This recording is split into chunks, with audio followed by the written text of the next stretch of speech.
Hello, entrepreneurs. Joe DeChara, CPA, coming to you live from downtown Flushing, New York, for another amazing episode of How to Win at Business. And if you're watching live, give me a hashtag live. If you're watching the replay, give me a hashtag replay. And tonight, folks, I came up with this. Actually, my team is coming up with these topics, and I have to thank them. What's the title? Oh, tax filing mistakes to avoid. I just take this stuff for granted.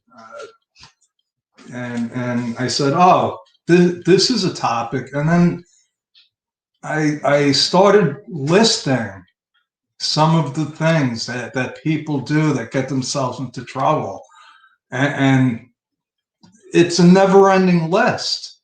It's just going on and on and on, ways that people get themselves into trouble. And it's not even, I'm talking about even people that go to professionals, even my clients. I'm going to give you some tips. If you're my client, don't assume that everything that I've done is right. We're dealing with numbers and moving targets, and we're exchanging information.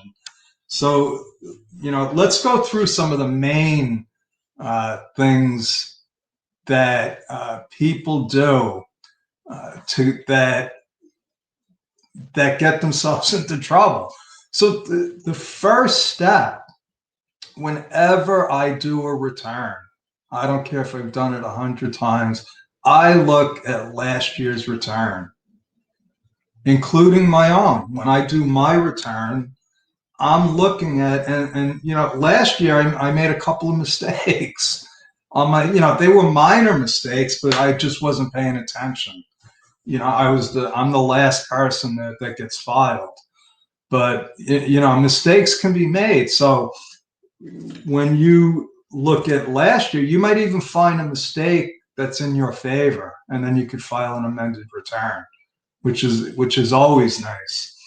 But so you start with last year, and this goes with anything. The next tip goes with, it doesn't matter if you got a bicycle that you have to put together. If you got your kid a bicycle, if you were stupid enough to buy your child something for Christmas that had to be built, okay, you should follow the instructions.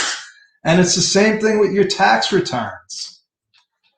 So when I started, it was, in 1924, before computers and the internet, and we had to actually read the instructions, and we had to understand what the law was.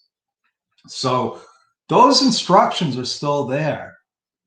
And if you're doing a tax return, all you got to do is go to irs.gov, and they got forms and publications on everything. So if you want to know, what your filing status is, don't just check off a box.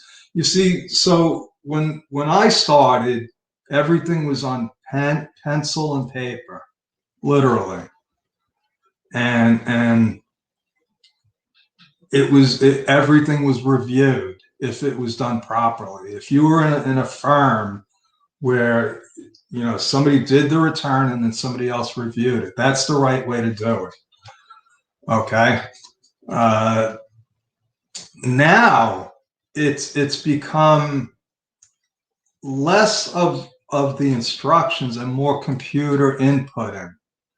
So now not only do you have the tax instructions, you got to know the instructions for your software.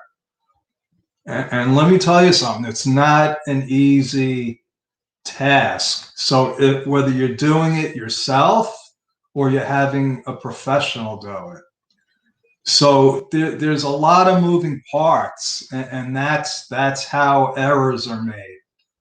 Uh, Answer all the questions. Okay, every form, there's a line. You have to see if it applies to you.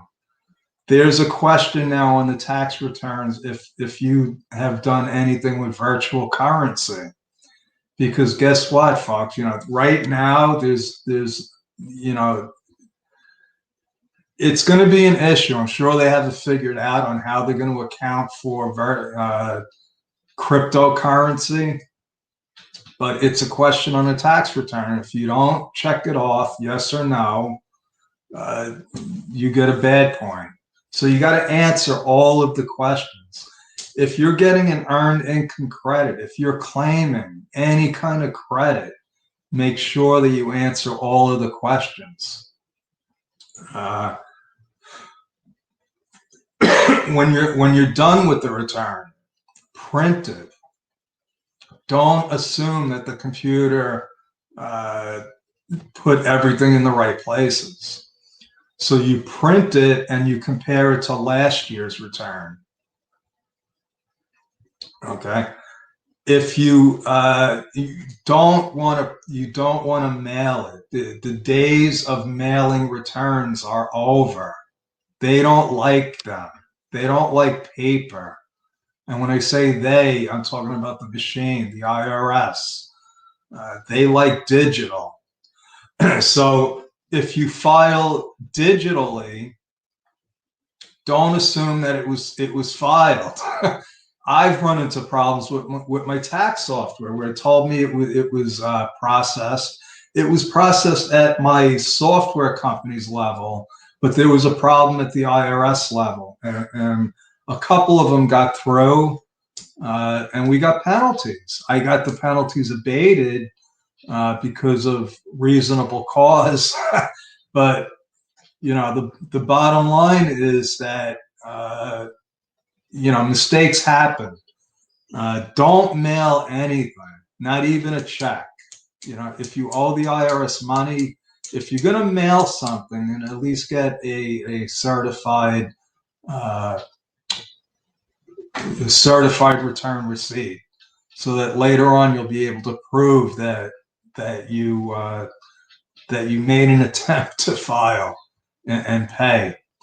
Okay, the IRS is broken now, folks. I just got an email that over 29 million tax refunds have not been processed because the system is on overload. They have to manually process these returns.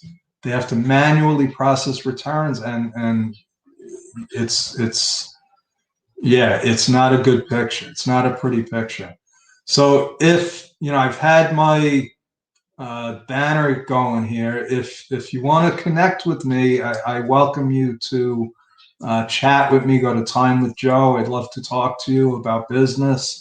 If you're starting a business, if you have a tax problem, if you have a tax question, anytime, just book the chat, and I would be happy to help you. That's my story. I'm sticking with it. I will be back again tomorrow with another amazing episode of How to Win at Business. Thank you.